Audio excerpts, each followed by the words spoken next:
ഇന്നത്തെ നമ്മുടെ recipe radish തോരനാണ്. ആദ്യം നമ്മൾ റാഡിഷ് എടുക്കുക, അതിനുശേഷം അതിൻ്റെ തൊലി നല്ലപോലെ കളയുക.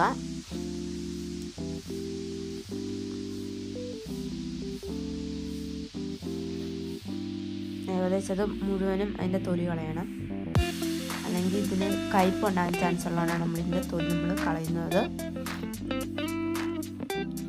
അതിനുശേഷം ഒരുക്കി വെച്ചിരിക്കുന്ന നമ്മൾ റാഡിഷും സവോളയും നല്ലപോലെ വെള്ളത്തിലിട്ട് കഴുകുക.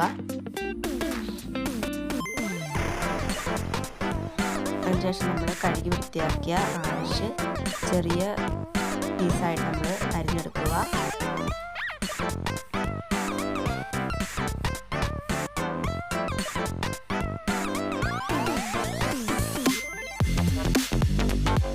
നല്ല ടേസ്റ്റായിട്ടുള്ളൊരു കറിയായത്. അതിനുശേഷം നമ്മൾ ഒരു ചീനച്ചട്ടി എടുക്കുക.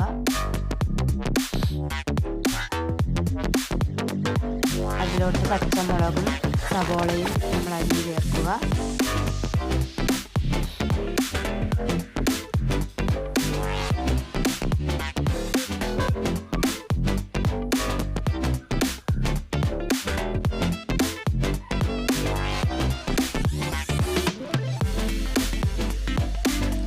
നമ്മളൊരു ചീനച്ചട്ടി വെക്കുക.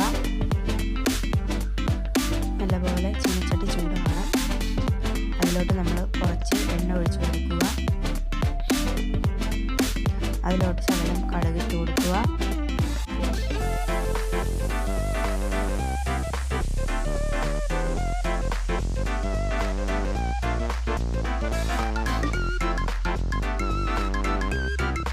നല്ലപോലെ കടുക് നമ്മൾ ഇളക്കി കൊടുക്കുക.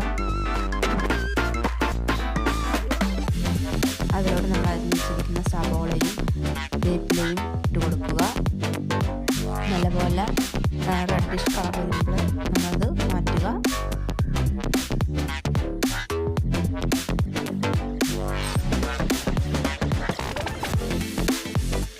ഏകദേശം നമ്മുടെ ഇത് ഗോൾഡൻ ബ്രൗൺ കളർ ആയിട്ടുണ്ട്. അതിലോട്ട് നമ്മൾ എടുത്ത് വെച്ചിരിക്കുന്ന റാഡിഷ് ഇട്ട് കൊടുക്കുക.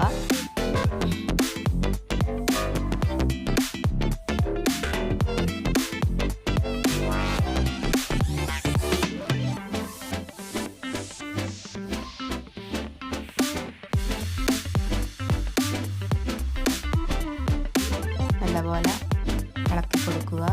എല്ലാ ചേരുവകളും നല്ലപോലെ പറ്റിപ്പിടിക്കാതിരിക്കാൻ വേണ്ടിയിട്ടാണ് നമ്മൾ ഇളക്കി കൊടുക്കുന്നത്. അതിലോട്ട് നമ്മൾ കുറച്ച് മഞ്ഞൾപ്പൊടി ചേർത്ത് കൊടുക്കുക. ആവശ്യമെങ്കിൽ കുറച്ച് മുളക് പൊടി ചേർത്ത് കൊടുത്താൽ നല്ല സ്വാദ് കിട്ടും. നല്ലപോലെ അത് ഇളക്കി കൊടുക്കുക. അതിനുശേഷം അതിലോട്ട് കുറച്ച് ഉപ്പ് പൊടി നമ്മൾ വിതറുക. അതിനുശേഷം കുറച്ച് നമ്മൾ എടുത്ത് വെച്ചിരിക്കുന്ന തേങ്ങ ചേർത്ത് കൊടുക്കുക.